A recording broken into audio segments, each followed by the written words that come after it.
So the athlete in this video is suffering from a right infraspinatus strain. She did this playing tennis 10 days ago and felt a pulling sensation in her right shoulder. She played 4 shots before she had to stop due to pain. The athlete is a first-team tennis player at university level, trains 4 times a week and has no previous history of injury.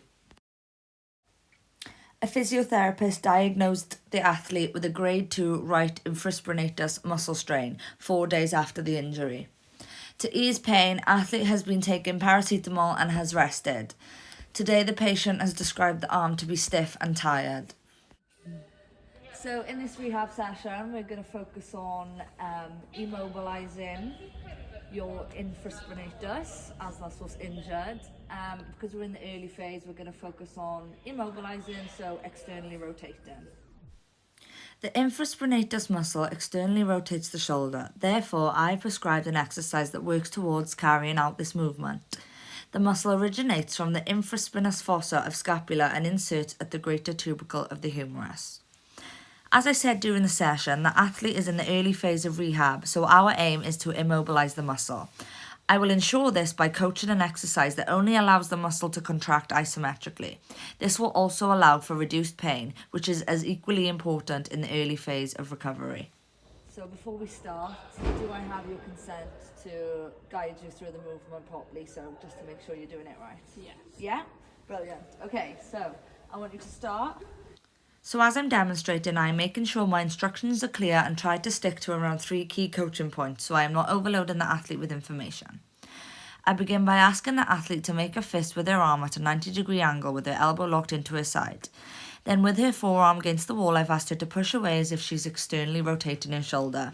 I explain that she must stand in a neutral position with her core engaged and chest up, and I remind her to squeeze her shoulder blades together to remain a secure position.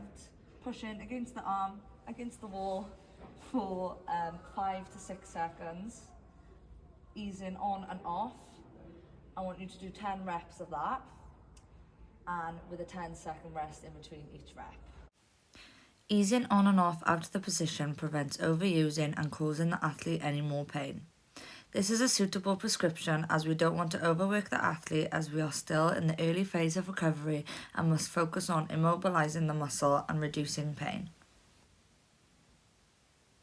I'm observing the athlete's form and position from several angles, ensuring that I pick up on things she is doing wrong in order for me to correct her. So as you're doing it, on a scale of 1 to 10, 1 being obviously super easy, 10 being really hard, I want you to let me know how hard you find that on a scale of 1 to 10. I'd probably say a 1. By asking the athlete how hard they find the exercise, it allows me to have a clear understanding of whether or not I need to progress or regress the exercise, making it easier or harder.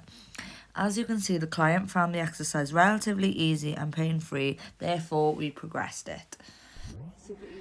I did this by getting the athlete to perform the hold from several positions and increasing the angle between the main body and the arm from 0 to up to 110 degrees.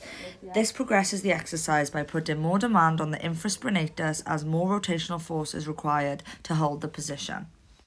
Another way of progressing this exercise includes the athlete performing it with a split stance. This allows for lower body and core engagement. I may also encourage the athlete to hold position for longer if they are finding 10 seconds too easy. If the athlete was struggling with this exercise and was still experiencing pain, I would regress it by manipulating the prescription by getting her to perform less reps or even a shorter hold period. I would also encourage the athlete to try the exercise sitting or lying down. This regresses the exercise by reducing the stabilization demands on the rest of the body, allowing the shoulder muscles to work more efficiently. So to conclude, in the session we focused on a controlled isometric external rotation exercise for the infraspinatus to support early recovery, reduce pain and improve stability. The athlete performed well and I adjusted the exercise to increase demand as tolerated. We will continue progressing gradually into the mid-phase, monitoring her response to ensure a safe and effective recovery.